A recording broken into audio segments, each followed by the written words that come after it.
बहुत स्वागत है आपका देश की बात में। आप देख रहे हैं एपीएन और मैं हूं आपके साथ राजश्री। आज हम सबसे पहले नजर डालेंगे उत्तर भारत में सर्दियां जब अपने शबाब पर हैं, लेकिन उत्तर प्रदेश और उत्तराखंड में चुनावों के मद्देनजर सियासी गर्मी लगातार बढ़ रही है। तो इसी गर्मी का जायजा हम आपको दिखाएंगे। ताबड़तोड़ रैलियों का जो सिलसिला जारी है और साथ ही जारी है आरोप प्रत्यारोप की राजनीति भी। तो इन तमाम चीजों को समझने की कोशिश करेंगे। बीजेपी और कांग्रेस के बड़े नेता जहां कल उत्तर प्रदेश में थे, वहीं आज उत्तराखंड रैलियों का गढ़ बना और यहां पर एक बार फिर से मसला उठा नोटबंदी का, उससे जुड़े आरोपों का और प्रति आरोपों का भी। मोदी सरकार के नोटबंदी के फैसले के खिलाफ राहुल गांधी मैदान में पूरी तरह से कूद पड़े हैं और पूरे देश में घूम घूम कर नोटबंदी पर प्रधानमंत्री को घेरने की कोशिश कर रहे हैं।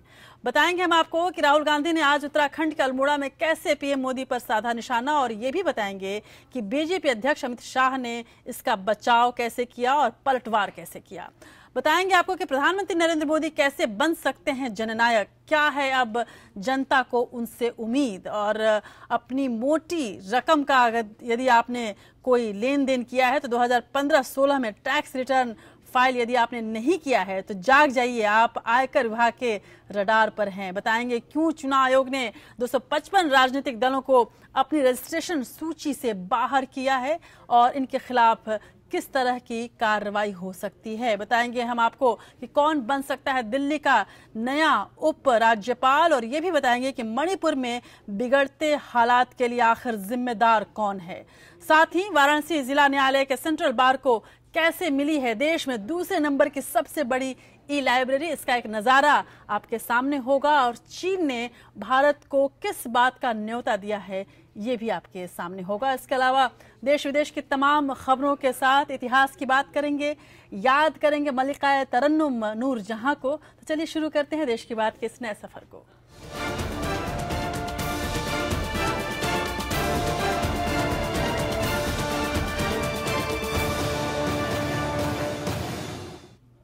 भारतीय राजनीति की विडंबना है कि यहां आरोप और प्रत्यारोप की सियासत को सबसे सही सियासत समझा जाता है। देश की सियासत में जब कोई नेता दूसरे पर इल्जाम लगाता है तो माहौल बेहद गर्म हो जाता है।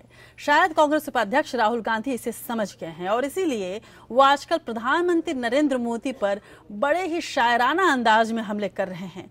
राहुल कभी मिर्जा गालिब तो कभी बशीर बद्र के शेर पढ़कर पीएम मोदी पर लगातार हमला कर रहे हैं ताकि निशाना बैठे भी सटीक और दर्द भी नहीं महसूस हो। उत्तराखंड के अल्मोड़ा में राहुल गांधी ने नोटबंदी को लेकर पीएम मोदी पर वार किया। राहुल ने नोटबंदी को गरीबों के जी का जंजाल बताया। उन्होंने कहा कि कुछ पूंजीपतियों की मदद पहुंचाने के लिए देश को संकट में धकेल दिया गया है, और इसके अलावा तमाम अन्य आरोप भी राहुल ने आज एक बार फिर से दोहराए हैं जो हमेशा वो प्रधानमंत्री मोदी पर लगाते रहे हैं।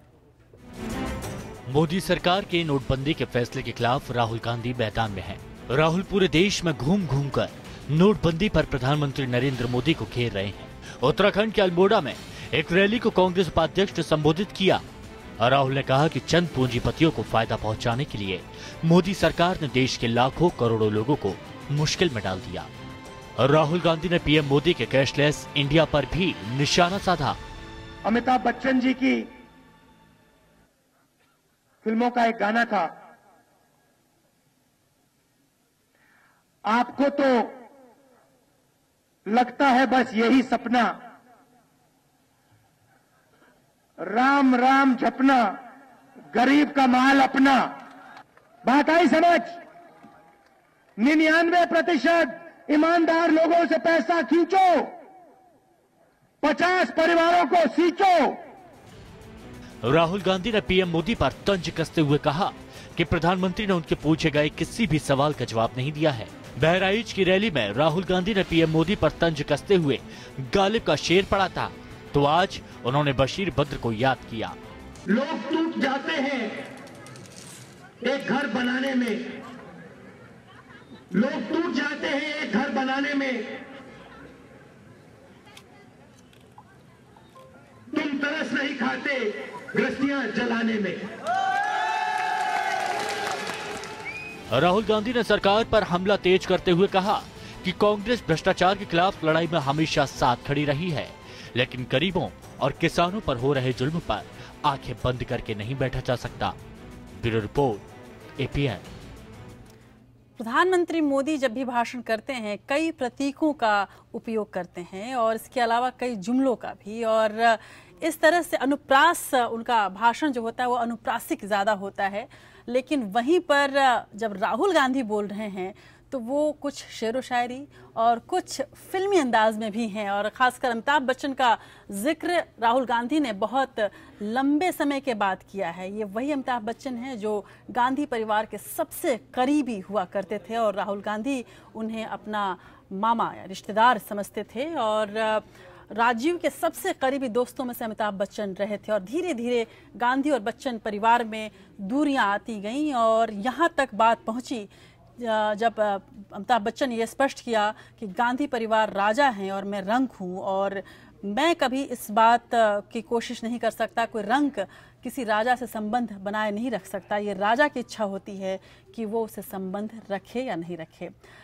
एक अजीब बात और संयोग भी ये है कि इस वक्त जब प्रधानमंत्री मोदी पूरे देश के प्रधानमंत्री हैं, अमिताभ बच्चन इसके पहले गुजरात के ब्रांड एम्बेसडर रहे और इस वक्त सरकार के कई समाज सेवी कार्यक्रमों के वो ब्रांड एम्बेसडर हैं। और ऐसे मौके पर अमिताभ बच्चन की फिल्मी के डायलॉग्स को याद करना या फिल्मी गाने को याद करना, राहुल गांधी ने ज़रूर सोच समझकर ही कुछ ऐसा किया होगा। लेकिन इससे पहले गुरुवार को उत्तर प्रदेश के बहराइच में राहुल गांधी ने मशहूर शायर मिर्जा गालिब को याद करते हुए पीएम मोदी पर तंज कसा था। तो कल यदि मिर्जा गालिब थे तो आज बशीर बद्र और अमिताभ बच्चन थे। ये सवाल हिंदुस्तान के युवा ने, हिंदुस्तान के गरीब लोगों ने आपसे पूछे हैं। ऐसे ही एक समय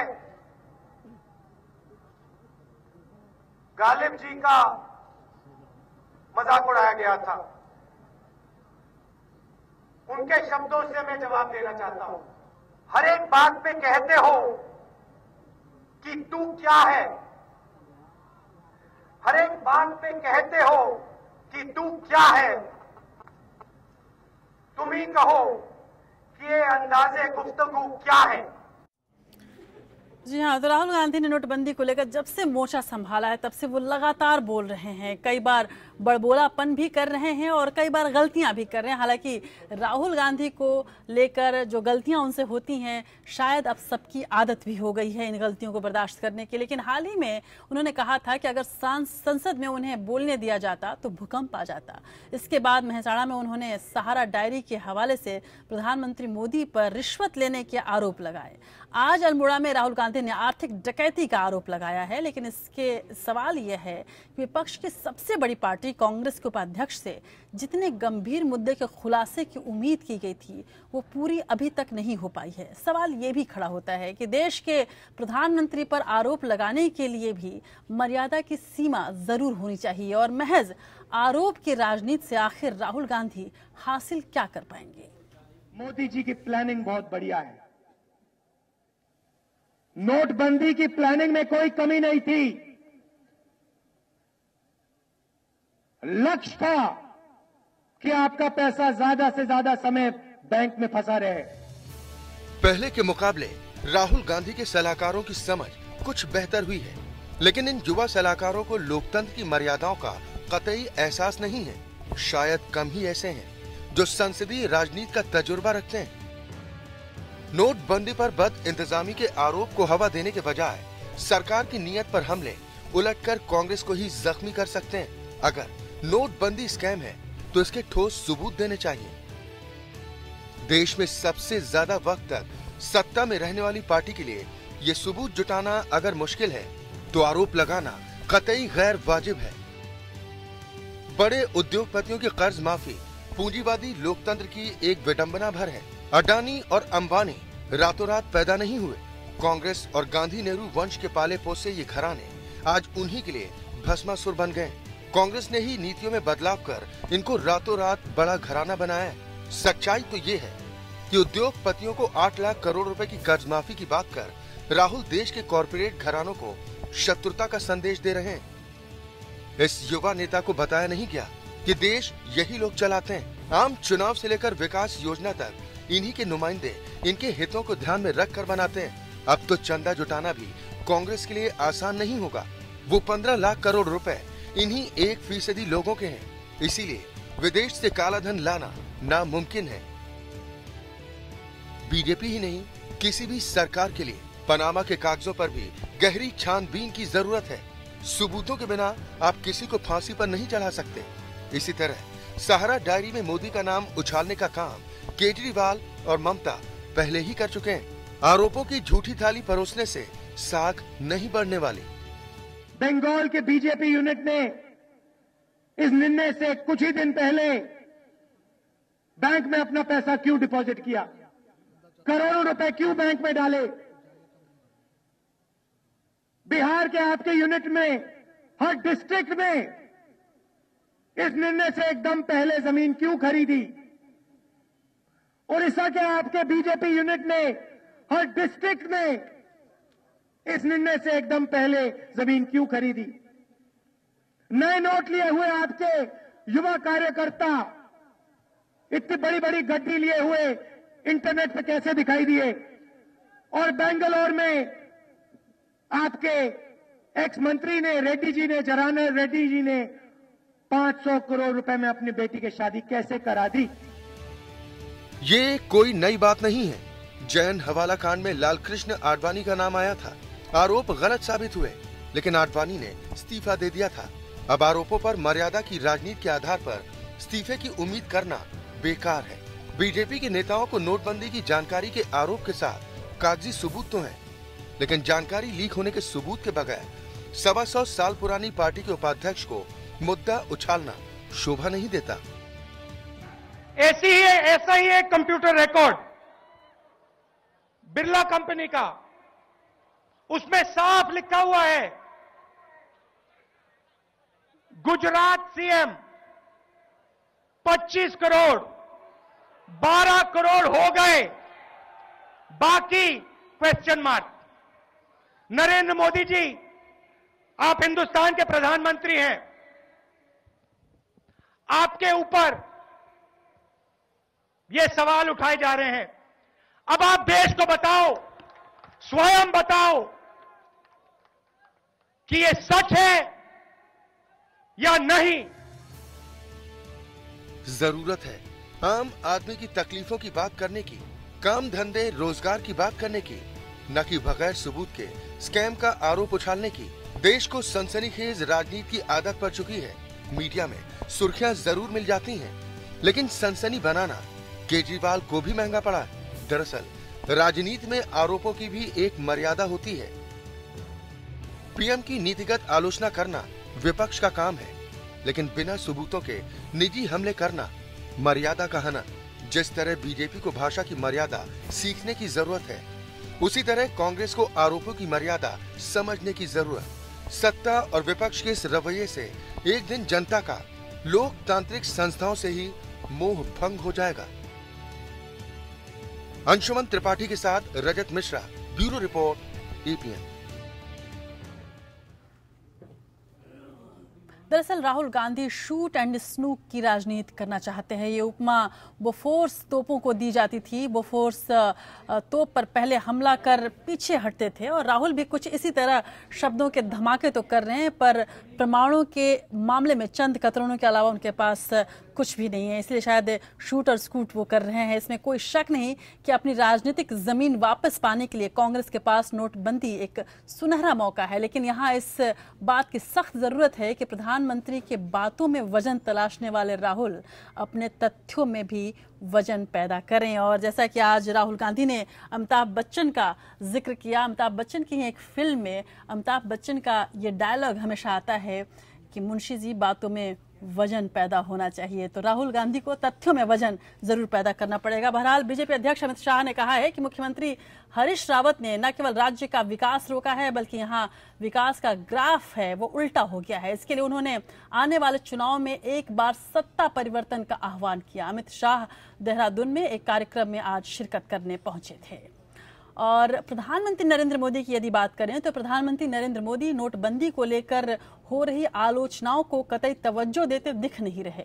जनता को हो रही तकलीफों और आने वाले वक्त में उद्योग, व्यापार, रोजगार पर पड़ने वाले असर पर भी मोदी अभी तक खामोश हैं। हालांकि वो लगातार ऐसी कार्रवाई कर रहे हैं जिससे कि आने वाले दिन अच्छे हो सकें। समझा ये भी जा रहा है कि 30 दिसंबर के बाद नरेंद्र मोदी का एक नया अवतार सामने आ सकता है। ये जननायक का अवतार हो सकता है। कैसे बन सकते हैं मोदी जननायक, क्या है उनसे अब उम्मीदें?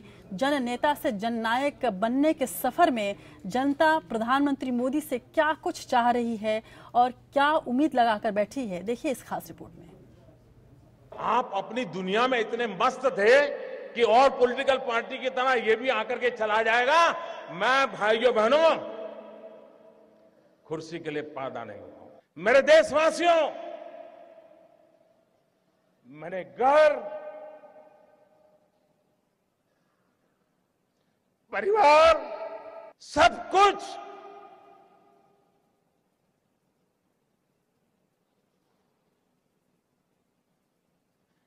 देश के लिए छोड़ा है। नरेंद्र मोदी के इसी अंदाज़े बयां की वजह से पूरा देश कतार में खड़ा सपने देख रहा है। खड़े खड़े नींद लग ही जाती है। सुबह अंधेरे मुंह धोए बगैर अपना घर बार, बच्चे, परिवार छोड़ना पड़ रहा है। एटीएम के सामने लाइन लगाने के लिए। चंद रोज की बात और है, 50 दिन पूरे होने वाले हैं, लेकिन काला धन मिटाने की हुंकार बेअसर नजर आ रही है। गली गली में काला धन 2000 के नोट में गुलाबी धन में बदल रहा है, लेकिन देश नहीं बदल रहा है। अमीरों से काले धन पर घूस मांगती सरकार और एटीएम पर गरीबों की लंबी लंबी कतार, लेकिन भोली आवाम की उम्मीदें हैं कि टूटती नहीं, क्योंकि मोदी में जननायक देख रहे हैं लोग। 15 लाख नहीं आए, सिर काट कर नहीं लाए, अच्छे दिन भी नहीं आए, लेकिन आस है कि अब भी बरकरार है, क्योंकि देश को पीएम मोदी से सबसे ज्यादा उम्मीदें हैं। उनके लिए ही नोटबंदी की वजह से हर दिन देश में कहीं न कहीं एक शख्स अपनी जान की कुर्बानी दे रहा है। संसद श्रद्धांजलि दे या ना दे, फर्क नहीं पड़ता। पिछले आम चुनावों में मोदी की छवि इतनी बड़ी बनाई गई, अब उस छवि की रक्षा करने की जरूरत है।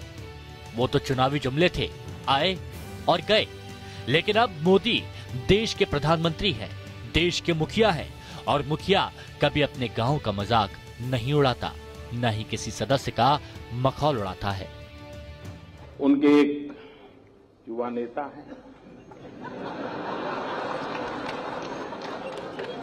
अभी भाषण सीख रहे हैं, ऐसे करते वो भी ऐसे करें। किसी की खिल्ली उड़ाकर आरोपों को हवा में उड़ा देना मुखिया पर कतई जचता नहीं। स्तर गिराने की सीमा नहीं होती। राजनीति में वाणी का महत्व होता है। सरस्वती वास करती है, कुटता कड़वाहट बढ़ाती है, सम्मान प्रेम बढ़ाता है। शारीरिक हाव भाव भी मुखिया जैसा होना जरूरी है। अपने लोगों के बीच नकल उतारना, अभिनय करना किसी को शोभा नहीं देता, क्योंकि अब जनता को अपने जननायक से और कठोर कदम उठाने की उम्मीद है। उनसे राजनीतिक दलों के चंदे को पारदर्शी बनाने की उम्मीद है। सबको भरोसा है कि सियासी चंदे को सार्वजनिक बनाने के लिए पीएम मोदी खुद बीजेपी को प्रेरित करेंगे। ऐसे करके वो विपक्ष की हवा निकाल देंगे, क्योंकि विपक्ष को अपने घर में क्रांति नहीं चाहिए। सीताराम केसरी कैसे कोषाध्यक्ष थे तो खुद कांग्रेस के लोग बोलते थे, न खाता न वही, जो केसरी कहे वो ही सही। न खाता न वही, केसरी कहे वो ही सही। ये तो उनके हिसाब किताब के तरीके थे। देश की जनता को कभी हिसाब न देना, भ्रष्टाचार पनपे तो पनप देना, खुद के फायदे में जो हो वो करते रहना, इसी का परिणाम है कि देश तबाह हो गया है। भाई, प्रधानमंत्री से लोगों को उम्मीद है कि वो सरकारी चंदे से चुनाव लड़ने, काम ना करने पर प्रतिनिधि को वापस बुलाने समेत सभी जरूरी चुनाव सुधार करेंगे। साथ ही काले धन के खिलाफ वो अपनी मुहिम को कमजोर नहीं पड़ने देंगे। इसके बाद वो बेनामी संपत्ति पर हमला बोलेंगे। उल्टी गिनती शुरू हो गई है। 30 दिसंबर के बाद देश बदलता नजर आएगा। 2 जनवरी को लखनऊ रैली में प्रधानमंत्री इस राह के अगले पड़ाव का ऐलान करेंगे। नए साल में आएंगे अच्छे दिन। आजादी के 60 साल बाद देश की जनता की उम्मीद पूरी करिए। जन नेता हैं आप, जन नायक बनिए प्रधानमंत्री जी। सचिन शर्मा, एपीएन। इसमें कोई शक नहीं कि मौजूदा राजनीतिक परिदृश्य में यदि सबसे सशक्त राजनेता ढूंढा जाए तो प्रधानमंत्री मोदी का नाम ही अव्वल है। लेकिन शीर्ष पर रहने वालों की अपनी चुनौतियां और जिम्मेदारियां हैं। नोटबंदी के बाद से जिस तरह से प्रधानमंत्री लगातार विपक्ष पर हमला करते रहे, उससे उनकी ताकत कम, दल में उत्तर देने वाले और उनका बचाव करने वाले नेताओं की कमी ज्यादा दिखी। और रविशंकर प्रसाद जैसे नेता जब ओजस्वी व्यक्तित्व वाले नेता प्रधानमंत्री की तुलना पतित पावनी मां गंगा से करते हैं तो यह और भी हास्यास्पद होता है। वहीं जब स्वयं प्रधानमंत्री विभिन्न हाव भाव से दूसरों की नकल उतारते हैं तब भी विश्व मीडिया उनकी तीखी आलोचना करती है। लाजमी है ये बात। और तो और कई बार संशय भी पैदा होता है कि क्या प्रधानमंत्री अभी तक विपक्षी नेता की भूमिका में ही हैं। बहरहाल इसमें कोई शक नहीं कि मौजूदा हालात में स्थिति पर पकड़ मोदी को किसी भी तरह बनानी ही होगी और बड़ा हृदय लेकर काम करते दिखना भी होगा। साथ ही विरोधियों को भी सशक्त और मर्यादित जवाब देना होगा। वैसे भी प्रधानमंत्री के लिए जरूरी है कि वो तिनके को भी छोटा न समझें। कबीर ने कहा था कभी कि तिनका कभू न नींदिए जो पांव तले होए, कभू उड़ी आंख पड़े पीर घनेरी होए। सो विरोधियों पर नजर रखते हुए अपने फैसले की तैयारियों को चुस्त दुरुस्त कर और देश हित में और कड़े फैसले यदि प्रधानमंत्री मोदी लेते हैं तो देश उनके साथ ही रहेगा और वो जन नेता से जननायक बन जाएंगे। इस बात को प्रधानमंत्री मोदी को भी नहीं भूलना चाहिए कि 125 करोड़ जनता की आंखों में प्रधानमंत्री मोदी की वो छवि बसी हुई है जिसमें प्रधानमंत्री बनने के बाद संसद को उन्होंने मंदिर की तरह अपना माथा वहां टेका था और उसी प्रधानमंत्री को आज भी जनता तलाश रही है। इस बीच बीजेपी ने राहुल गांधी पर हमले अपने तेज कर दिए हैं। हमारे सूत्रों के मुताबिक बीजेपी ने यह तय किया है कि कांग्रेस अपनी पार्टी अध्यक्ष सोनिया गांधी से ज्यादा अडानी और अंबानी की बात करती है। ये बात जनता के बीच ले जाया जाए। अडानी पर 72,000 करोड़ का कर्ज है जबकि अंबानी पर 1.13 लाख करोड़ का कर्ज है और इस बात को भी बीजेपी आने वाले दिनों में जनता के सामने रखेगी और तमाम रैलियों, तमाम मंचों और प्रेस कॉन्फ्रेंस के जरिए लोगों को बताएगी। बीजेपी बार बार ये भी अब सवाल उठाएगी कि साल 2012 में यूपीए सरकार के कार्यकाल के दौरान स्टेट बैंक ने विजय माल्या को 1,450 करोड़ के एक बैंक खाते को फ्रीज किया था, लेकिन इसी बैंक ने फिर किस आधार पर माल्या को दोबारा कर्ज दे दिया था। और उस वक्त प्रधानमंत्री मनमोहन सिंह उस वक्त प्रधानमंत्री थे और उन्होंने कहा था कि किंग फिशर को बेल आउट करना जरूरी है और यही बात बीजेपी तमाम आम लोगों के पास पहुंचाएगी। बीजेपी का ये भी मानना है कि इस मामले में तत्कालीन प्रधानमंत्री मनमोहन सिंह ने जो बयान दिया था वो बेहद अहम है।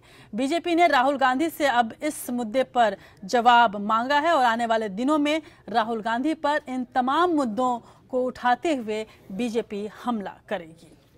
उधर छत्रपति शिवाजी महाराज के स्मारक के बहाने महाराष्ट्र में बीजेपी अपना असर बढ़ाने की तैयारी करती दिख रही है। हाल के दिनों में मराठा अस्मिता और मराठा आरक्षण को लेकर आंदोलन वहां छिड़ा गया था। इसी मराठा वोट बैंक के मद्देनजर राज्य की बीजेपी सरकार ने 600 करोड़ की लागत से शिवाजी का एक मेमोरियल बनाने का शुरुआत की है। प्रधानमंत्री मोदी 24 दिसंबर को इसके शिलान्यास के लिए मुंबई जा रहे हैं। महाराष्ट्र की सियासत में शिवाजी की क्या जगह है ये किसी से पूछने की जरूरत नहीं, क्योंकि पूरी की पूरी मराठा राजनीति ही उनके इर्द गिर्द घूमती नजर आती है। मुंबई के तट पर शिवाजी महाराज के प्रस्तावित स्मारक को लेकर सरगर्मी जोरों पर है। प्रधानमंत्री मोदी 24 दिसंबर को दक्षिणी मुंबई स्थित अरब सागर में एक द्वीप पर छत्रपति शिवाजी के स्मारक की नींव रखेंगे। प्रधानमंत्री होवरक्राफ्ट से टापू तक जाएंगे जहां स्मारक बनाया जाएगा। पूरे रास्ते में शिवाजी के समय की तर्ज पर नौकाएं होंगी। सिंहगढ़ है, रायगढ़ है, राजगढ़ है, कई 300 किले हैं। उसको मरम्मत करने के लिए आर्कियोलॉजिकल डिपार्टमेंट सेंट्रल गवर्नमेंट का यानी केंद्र सरकार का अगर काम करे 300 करोड़ भी लगा दे उसके ऊपर तो वो उसकी अच्छी तरह से मरम्मत हो जाएगी। और दूसरा, टूरिज्म बहुत ज्यादा बढ़ जाएगा महाराष्ट्र में। राज्य सरकार 3600 करोड़ रुपए की लागत से जो मेमोरियल बनाने जा रही है वो 210 मीटर ऊंचा होगा और ये जगह राजभवन से महज 1.5 किलोमीटर दूर है। सरकार ने समारोह का बड़े स्तर पर प्रचार करने के लिए सभी जिलों के अधिकारियों की सेवाएं ली है। समारोह में महाराष्ट्र के शेष हिस्सों के लोगों की सहभागिता सुनिश्चित करने के लिए राज्य की प्रमुख नदियों का जल और शिवाजी द्वारा बनाए गए किलों की मिट्टी यहां लाई जाएगी। छत्रपति शिवाजी महाराज का स्मारक कुणबी मराठा समाज के मोर्चाओं को देखे हुए उनके आरक्षण की मांग को लेकर उनको लुभाने के लिए कर रहे हैं, तो ये बहुत बड़ी गलती है, क्योंकि छत्रपति शिवाजी महाराज किसी जाति या धर्म के व्यक्ति नहीं थे। महाराष्ट्र में मराठा समुदाय ने आरक्षण की मांग पर विरोध प्रदर्शन किया था। समुदाय ने अपने चिन्ह के तौर पर शिवाजी को रखा है, लिहाजा मराठा आरक्षण की मांग के बीच इस कार्यक्रम को गुस्सा कम करने की तरकीब के तौर पर देखा जा रहा है। महाराष्ट्र विधानसभा में भी आरक्षण की मांग को लेकर विपक्ष हंगामा काट चुका है। Bureau report, ABN. चलिए अब कुछ खबरें ऐसी लेते हैं जो सीधे सीधे हमसे और आपसे जुड़ी हुई हैं। सरकार की नजर अब ऐसे लोगों पर है जिन्होंने वर्ष 2014-15 में मोटी रकम का लेन देन किया है, लेकिन 2015-16 में टैक्स जो रिटर्न फाइल किया है वो उन्होंने नहीं किया या उसे नहीं बताया है। आयकर विभाग ने ऐसे 67,54,000 लोगों को चिन्हित कर लिया है।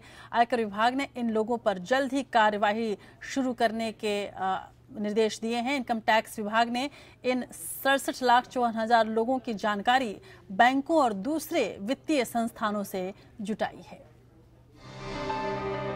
अगर आपने इनकम टैक्स नहीं भरा है तो आप सावधान हो जाइए।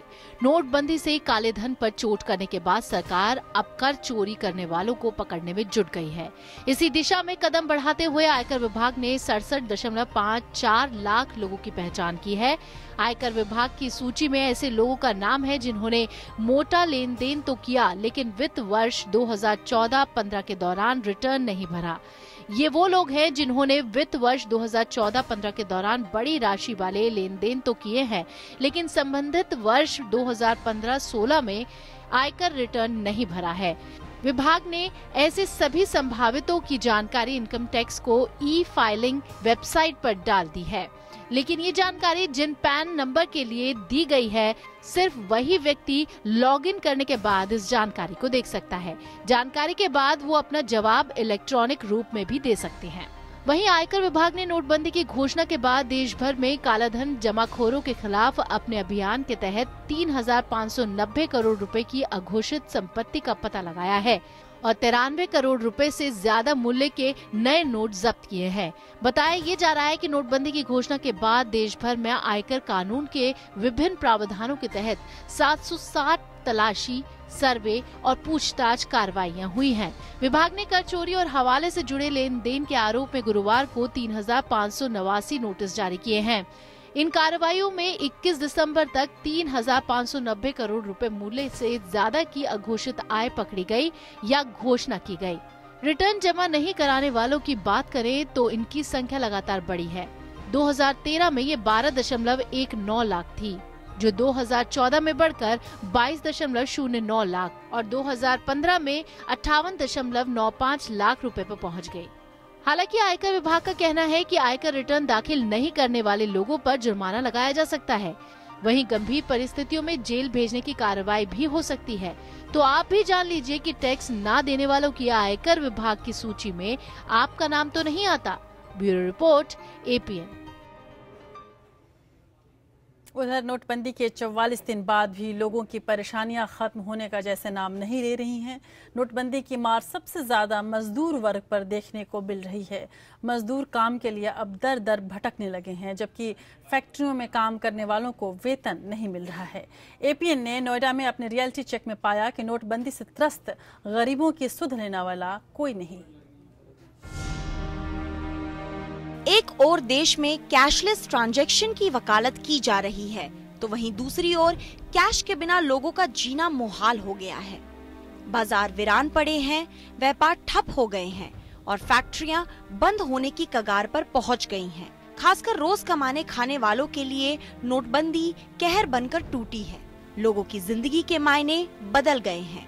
पेटीएम और कैशलेस सोसाइटी की बात ठेला चलाने वालों, रेवड़ी लगाने वालों और अनपढ़ मजदूरों की समझ से परे है। उन्हें तो बस यही मालूम है कि रोज खाने के लिए रोज कमाना पड़ता है, लेकिन आजकल ना तो काम मिल रहा है और ना ही खाने के लिए घर में सामान है। ऐसे में ये लोग जाएं तो जाएं कहाँ? 1 महीना हो रहा है जब से काम मद्दा चल रहा है, वैसे काम नहीं हो रहा है। हम कभी जाते हैं कभी नहीं जाते, 1-2 दिन हो जाते हैं, 4-4 दिन बैठे रहते हैं। क्या करें? खाना पीना मुश्किल हो गया, ना कोई घर चल रहा है ना कुछ हो रहा है। क्या करें? बस यही है कि घर चल रहा, बस 200-150 चाय पानी का हो रहा। बच्चे के लिए बस दूध आता है, कभी आता ही नहीं है। बहुत सी परेशानियां हैं। देखो लड़की की भी शादी भी करना, पैसे नहीं है। अब कहाँ से जुटा पाए हम पैसे? तो मान लो 1-2 लड़के कर रहे, एक होमसम में कर रहा और एक 4 सेक्टर में होमसम में कर रहा, तो उसी में घर चलाते हैं। वो तो चेक देते हैं, पैसे कैश नहीं देते हैं। तो मैं खड़े रहा 2-2 दिन, चक्कर लगा बैंक के लिए, तो मान लो चेक डारे आए थे, अभी पैसे नहीं निकला है। तो मान लो अब चलाते हैं, 1-2 दिन काम लग जाता आदमी का, उसी में घर चलाते हैं। गांव को छोड़ शहर पहुंचे दिहाड़ी मजदूरों की परेशानियां बढ़ रही है। आखिर कैसे चलाए घर, कैसे दे मकान मालिक को किराया? ऐसे कई मजदूर नोएडा के लेबर चौक पर सुबह से शाम तक काम के इंतजार में बैठे रहते हैं, लेकिन काम है कि मिलता ही नहीं। भूखन मर रहा बेटा, नाज ले जाओ तो आटा को देते नहीं आमदार, पैसा देता है 30 रुपया किलो आटा, मजदूरी का नहीं लग रही। आज 3 महीना के बैठे, अभी मजदूरी ना मिलेगा तो कैसे जी लाएगा? बच्चों को कैसे खाएगा, कैसे रहेगा? जिसके घर ना है उसके द्वार ना है तो कैसे रहेगा? हम लोग 15 दिन हो गए काम नहीं किए, जहाँ भी जाते हैं पुराने नोट देते हैं, बोलते हैं पुराने नोट लो। मालिक ये कह रहा भैया हमारे पास पुराने नोट मिलेंगे, वो भी 300 रुपए। यार पहले 400-350 में हम लोग जाते थे, अब तो 300-250 रुपए दे रहे लोग। नोएडा में चल रही कई फैक्ट्रियों के भी हालात बद से बदतर हो रहे हैं। कई फैक्ट्रियां बंद हो रही हैं, तो कई अपने मौजूदा स्टाफ की कटौती कर रही है। सबका बैंक अकाउंट खुलवाने में और उसमें काफी टाइम लग रहा है, जिसमें लेबर्स को उसके बाद बैंक जाते भी हैं तो उन लोग को पैसा नहीं मिल पाता है। हम लोग का प्रयास रहता है कि वर्कर को जल्दी से जल्दी पैसा मिले, जिसके कारण हम लोग बस भी प्रोवाइड कर रहे हैं और ये कर रहा है कि मदर बैंक में जाकर जहाँ खाता खुला वहीं का होगा। तो उन लोग को जैसे हमारे नोएडा में तो दिल्ली जाना पड़ रहा है, तो दिल्ली जाने के लिए भी हम लोग बस प्रोवाइड करवा दिए कि जल्द से जल्द उन लोग को पैसा मिले। 52 दिन हो चुके हैं बिगर सैलरी के लिए, और इसमें क्या नाम है, खाना मतलब राशन भी नहीं दे रहे बिगर पैसे के दुकानदार, तो खाने के लिए दिक्कत आ रहा है। खाने पीने कमरे वाले किराया मांग रहे हैं, तो इसलिए परेशानी बढ़ी रही है हमारे लिए। ऐसा लग रहा है कि सरकार ने नोटबंदी का फैसला बिना किसी तैयारी के लिया है, जिसके चलते देश में कैश को लेकर हाहाकार मचा हुआ है। नोटबंदी का मुख्य उद्देश्य काला धन और काले कुबेरों के खिलाफ जंग छेड़ना था, लेकिन इस पूरी प्रक्रिया में जो जूझ रहा है वो है आम आदमी। श्वेता कुमारी, नोएडा, APN। इसमें चुनाव आयोग ने उन 255 राजनीतिक दलों को अपनी रजिस्ट्रेशन सूची से बाहर कर दिया है जिनका अस्तित्व सिर्फ कागजों तक है। हैरान करने वाली बात यह है कि इनमें से एक राजनीतिक दल ऐसा भी है जिसका पता 17 अकबर रोड, नई दिल्ली दिया गया है, जो केंद्रीय गृह मंत्री राजनाथ सिंह का आधिकारिक निवास है। इस राजनीतिक दल का नाम है all India progressive Janata Dal. चुनाव आयोग की ओर से फर्जी राजनीतिक दलों पर बड़ी कार्रवाई किए जाने की खबर है। चुनाव आयोग ने 255 राजनीतिक दलों को मान्यता सूची से हटा लिया है। आयोग के इस कदम के बाद अब सिस्टम से फर्जी सियासी दल बाहर हो जाएंगे। वहीं चुनाव आयोग ने ये भी कहा है कि CBDT इन 255 फर्जी राजनीतिक दलों के अकाउंट की जांच करे। वहीं जिन पार्टियों को सूची से हटाया गया है उनमें ऑफिस के पते बड़े हैरान कर देने वाले हैं।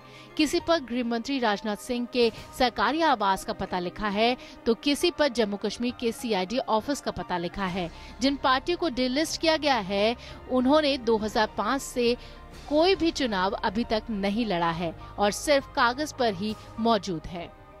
All India progressive Janata Dal नाम की पार्टी का पता 17 अकबर रोड, नई दिल्ली 11001 लिखा हुआ है, जो फिलहाल राजनाथ सिंह का सरकारी आवास है। दूसरी पार्टी है all India homeless people Congress, जो कि वेस्ट बंगाल साउथ 24 परगना पर रजिस्टर है। लेकिन वो पता भी किसी और का है। पवित्र हिंदुस्तान काजगाम नाम की एक पार्टी का पता 11 हरीशचंद माथुर लेन, नई दिल्ली 11001 पर रजिस्टर है, लेकिन वो जम्मू कश्मीर के CID का ऑफिस है। चुनाव आयोग ने जो पहली लिस्ट जारी की थी उसमें सबसे ज्यादा 52 पार्टियां दिल्ली से रजिस्टर्ड हैं। उत्तर प्रदेश से 41, तमिलनाडु से 30, महाराष्ट्र से 24 फर्जी दल सामने आए हैं। इन 255 दलों ने 2005 से 2015 तक कोई चुनाव नहीं लड़ा है। दिल्ली के द्वारका के एक पते पर राष्ट्रीय मानव कल्याण संघ नाम की पार्टी रजिस्टर्ड है, लेकिन वहां पर दिल्ली डेवलपमेंट अथॉरिटी में काम करने वाला एक शख्स रहता है। उसके मुताबिक वो वहां पिछले 10 साल से रह रहा है। शुरुआत में एक डाकिया वहां पर पार्टी से जुड़े हुए कुछ बुकलेट और कागजात डिलीवर किया करता था, लेकिन फिर बाद में डाकिये को उस शख्स ने समझाया कि वो उसका घर है, किसी पार्टी का ऑफिस नहीं। उसके बाद से डाकिया वहां नहीं आया। चुनाव आयोग ने पत्र लिखकर CBDT को पार्टियों की सूचना दे दी है। अब चुनाव आयोग को भरोसा है कि केंद्रीय प्रत्यक्ष कर बोर्ड सभी 255 पार्टियों की जांच करेगा और दोषी पाए जाने पर कड़ी कार्रवाई करेगा। नेहा चंद्रा, APN, दिल्ली। तो क्या आने वाले चुनाव में एक बार फिर बड़ी सियासी पार्टियां मुस्लिम वोटरों की अनदेखी कर रही हैं? ये सवाल इसलिए उठा है कि उत्तर प्रदेश के मुख्यमंत्री अखिलेश यादव के उस फैसले से जिसमें उन्होंने 17 अति पिछड़ी जातियों को अनुसूचित जाति के दायरे में ला दिया है। इस तरह से मुस्लिम आरक्षण का मामला एक बार फिर से ऐसा लग रहा है कि तमाम दल इसे किनारे कर रहे हैं। उत्तर प्रदेश के मुख्यमंत्री अखिलेश यादव लगातार ये कहते आए हैं कि यूपी में जातीय आधार पर होने वाली राजनीति का अंत हो चुका है। चुनावों में अब विकास का मुद्दा ही चलेगा। लेकिन 22 दिसंबर को उनकी कैबिनेट ने 17 अति पिछड़ी जातियों को अनुसूचित जाति के दायरे में शामिल कर ठीक उल्टा मैसेज दिया है। जिन पिछड़ी जातियों को अनुसूचित जाति में शामिल किया गया है उनमें निषाद, मल्ला, भर, बाथम, तुरहा, कहार, कश्यप, केवट, कुम्हार, राजभर, प्रजापति, धीवर, धीमर, बिंद, माझी, गौड़ और मछुआ शामिल है। माना जा रहा है कि समाजवादी पार्टी ने इस फैसले से विधानसभा चुनावों में दलित वोटों में सेंधमारी की कोशिश की है।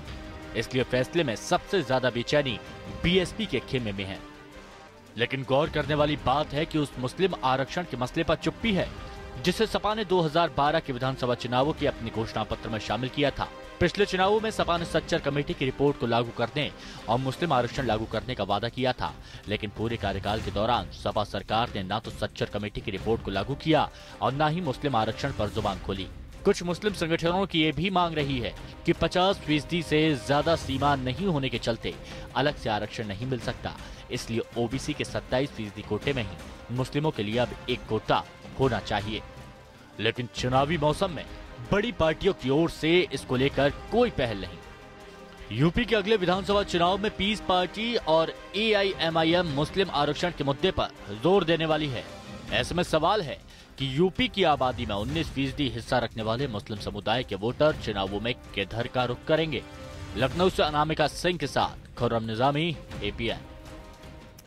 वैसे मुस्लिम समुदाय की ओर से अक्सर ये शिकायत रही है कि सियासी पार्टियों को उनका ख्याल बस चुनाव के मौके पर ही आता है। इसलिए यूपी हो या उत्तराखंड, एक बार फिर से ये मुद्दा गरमाया हुआ है कि मुस्लिम वोटर इस बार किधर जाएंगे। और गौर करने वाली बात यह भी है कि यूपी की 140 विधानसभा सीटों पर मुस्लिम मतदाताओं का सीधा असर है।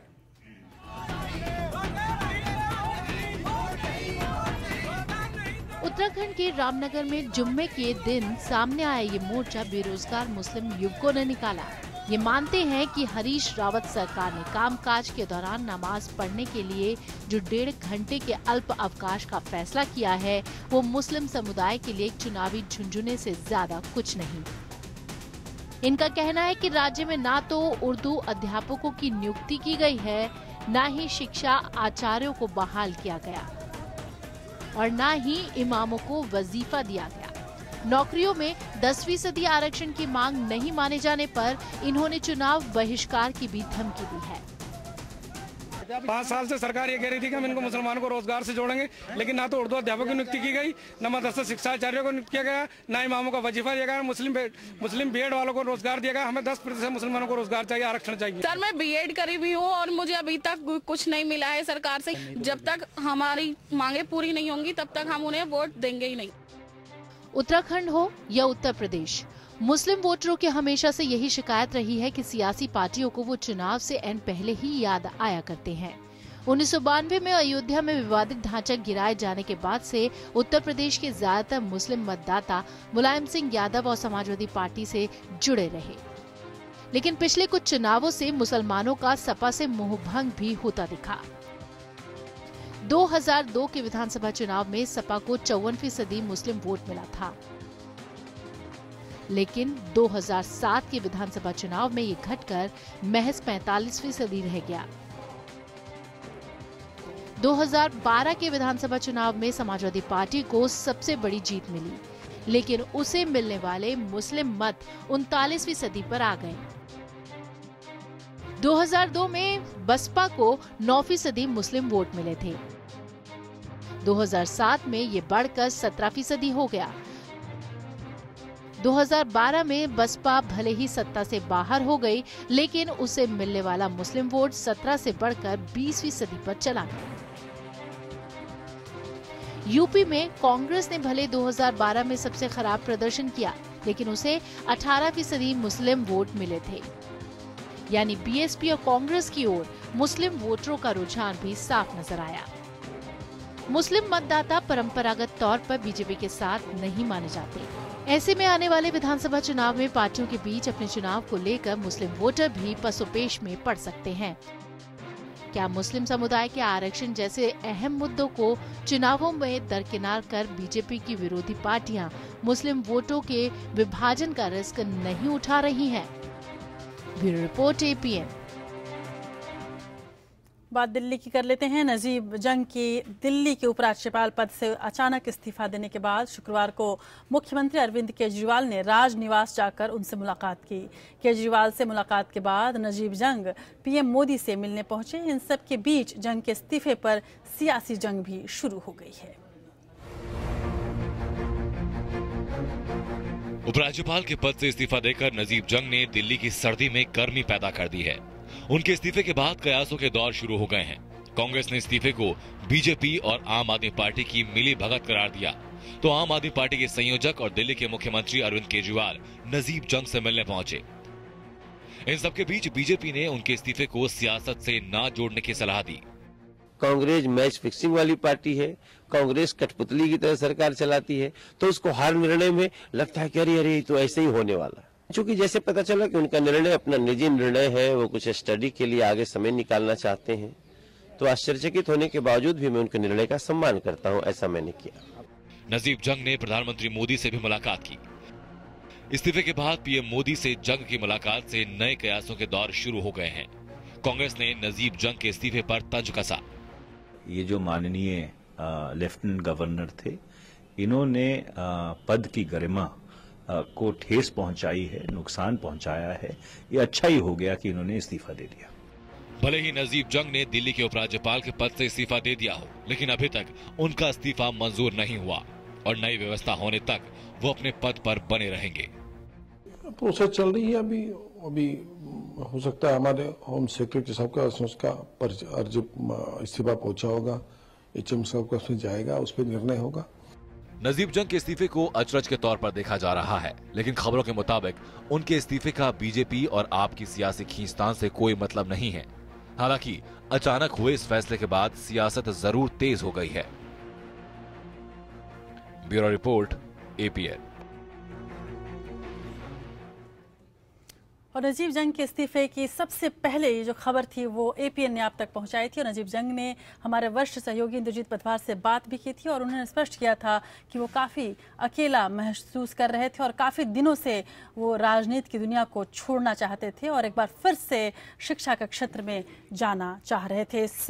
हमें ये भी खबर मिली है कि नजीब जंग की पत्नी अमीना ने भी उन्हें सलाह दी थी कि वो इस क्षेत्र को छोड़ दें और इन तमाम विवादों से खुद को बचाएं। बहरहाल दिल्ली के उपराज्यपाल के पद से नजीब जंग के इस्तीफे के बाद अनिल बैजल दिल्ली के नए एलजी हो सकते हैं। दिल्ली में भले ही चुनी हुई सरकार हो, लेकिन प्रशासनिक कमान एलजी के हाथ में रहती है। ऐसे में यह पद बेहद अहम हो जाता है। हालांकि रेस में बैजल के साथ साथ दिल्ली पुलिस के पूर्व आयुक्त BS बस्सी, किरण बेदी और जगदीश मुखी का नाम भी चर्चा में है, लेकिन बैजल इस रेस को जीत सकते हैं। बात मणिपुर की करते हैं। मणिपुर में बिगड़े हालात के बाद वहां स्थिति को सामान्य बनाने के लिए पैरामिलिट्री की 150 कंपनियों के अलावा 7 और कंपनियां भेजी गई हैं। 7 नए जिले बनाने के मुख्यमंत्री के फैसले का नगा जनजाति ने कड़ा विरोध किया है। नगा जनजाति का कहना है कि ये सब सियासी फायदे के लिए किया गया है और इससे नगा समुदाय को नुकसान होगा। सरकार के इस फैसले के बाद से राज्य में स्थिति बेहद खराब है। गृह राज्य मंत्री किरण रिजिजू हालात का जायजा लेने इम्फाल पहुंच गए हैं।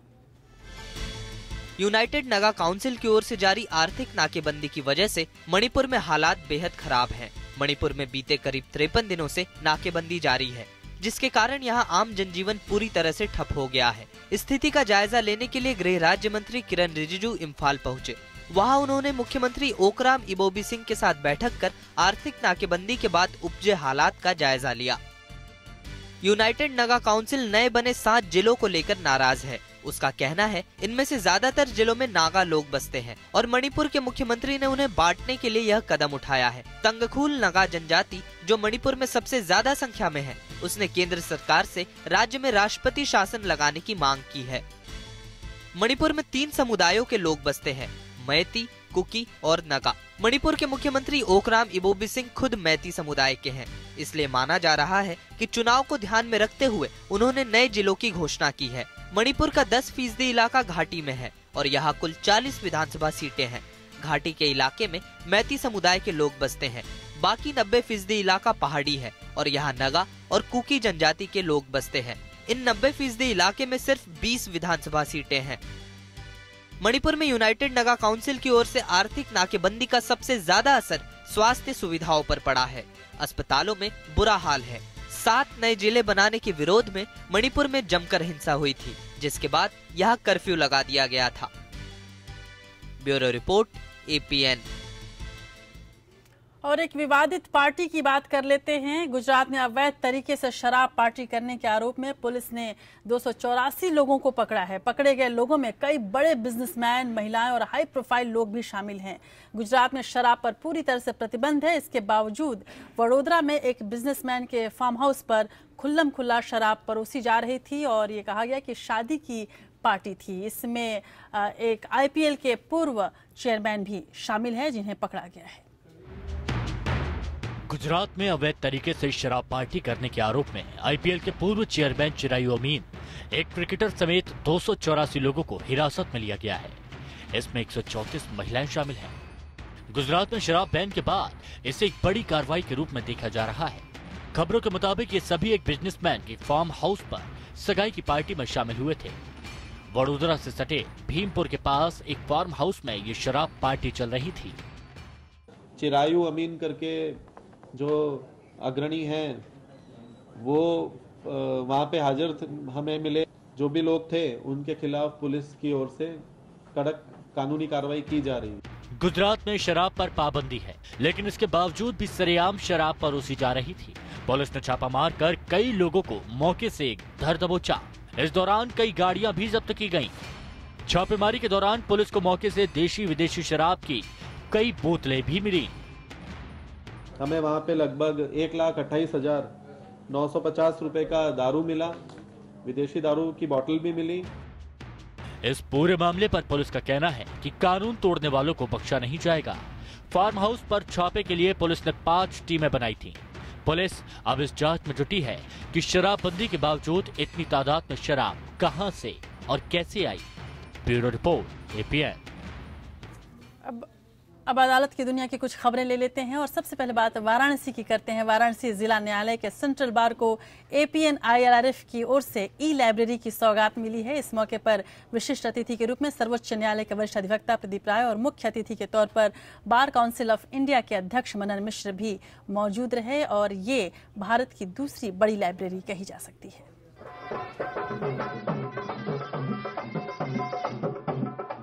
वकीलों की खचाखच भीड़ के बीच सुप्रीम कोर्ट के वरिष्ठ अधिवक्ता प्रदीप राय और बार काउंसिल ऑफ इंडिया के अध्यक्ष मनन मिश्रा ने फीता काटकर ई लाइब्रेरी का उद्घाटन किया।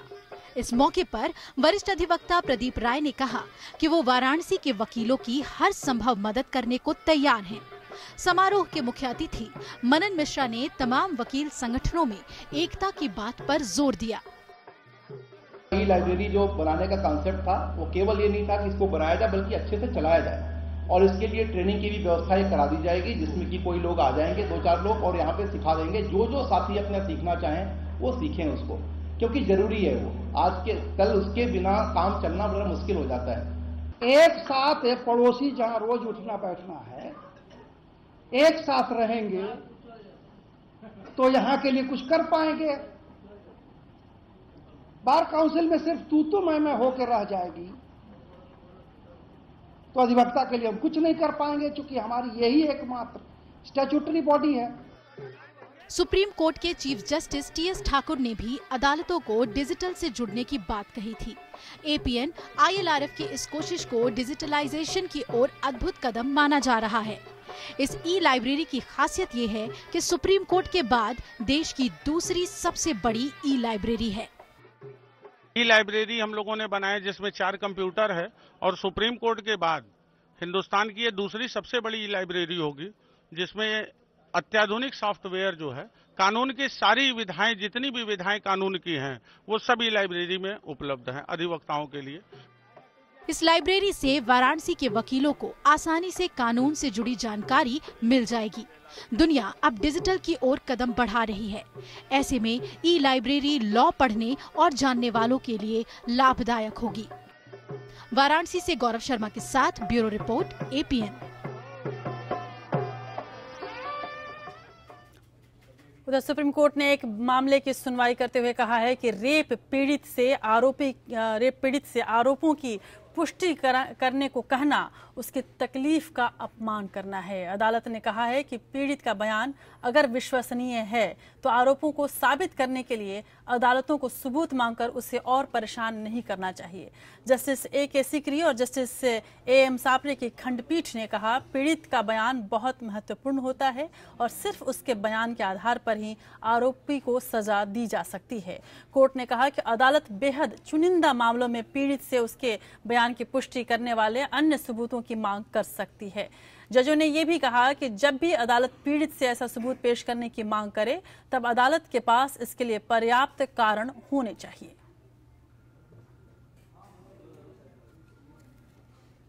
उधर रजनीकांत की बेटी सौंदर्या बिजनेसमैन पति अश्विन रामकुमार से तलाक लेंगी। उन्होंने शुक्रवार को चेन्नई के फैमिली कोर्ट में अर्जी लगाई है। बताया जा रहा है कि दोनों आपसी सहमति से तलाक ले रहे हैं।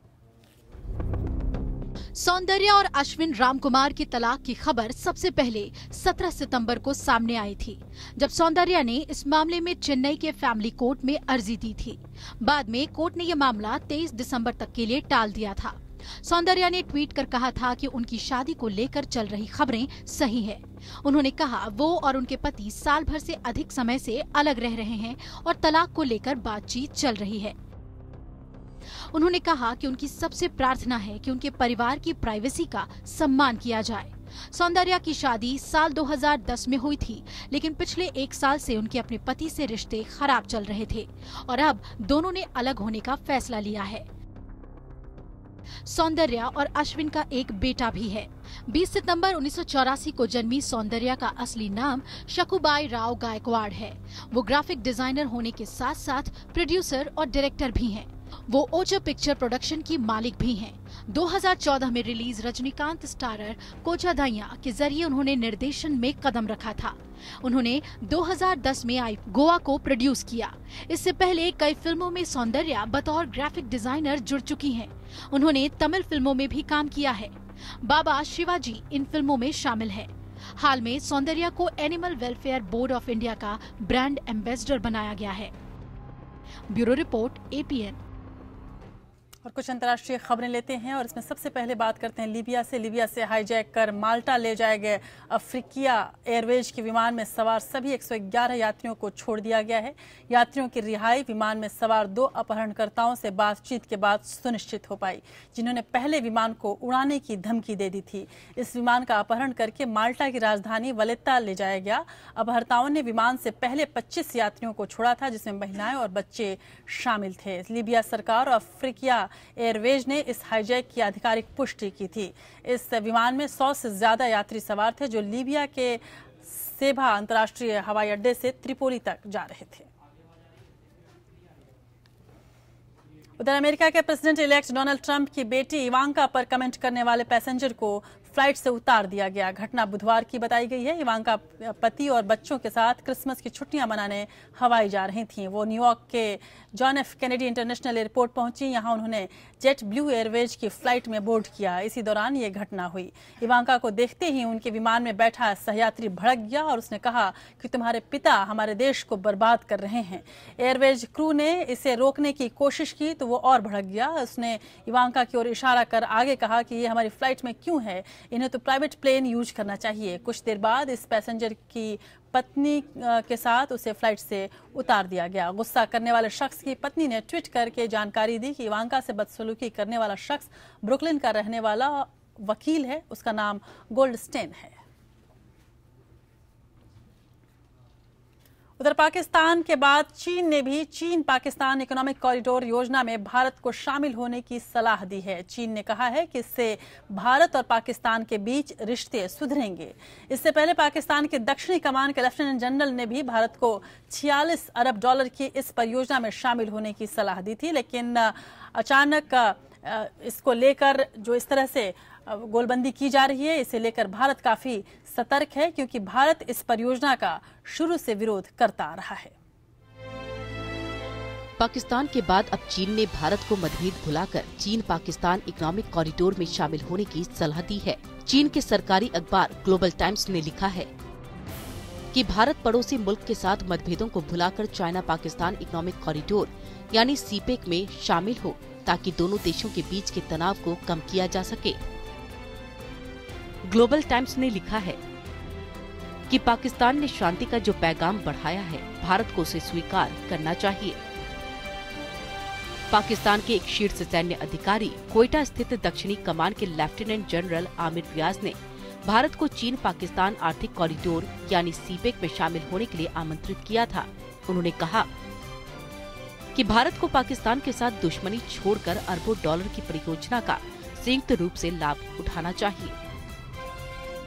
पाकिस्तान के इस प्रस्ताव पर प्रतिक्रिया देते हुए ग्लोबल टाइम्स की रिपोर्ट में कहा गया, इस तरह के मौके बहुत कम आते हैं। अगर भारत इस पर वक्त रहते प्रतिक्रिया नहीं देता तो हो सकता है कि पाकिस्तान में भारत के विरोधी इस आवाज को दबा दें।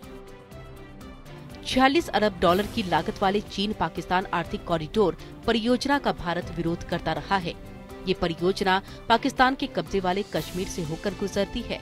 चीन ने कहा कि वो सीपेक का इस्तेमाल भारत पाकिस्तान के बीच विवाद के फायदे में नहीं करना चाहता। Bureau report, APN। और देश की बात के आखिरी पड़ाव में अब बात देश और दुनिया के इतिहास की।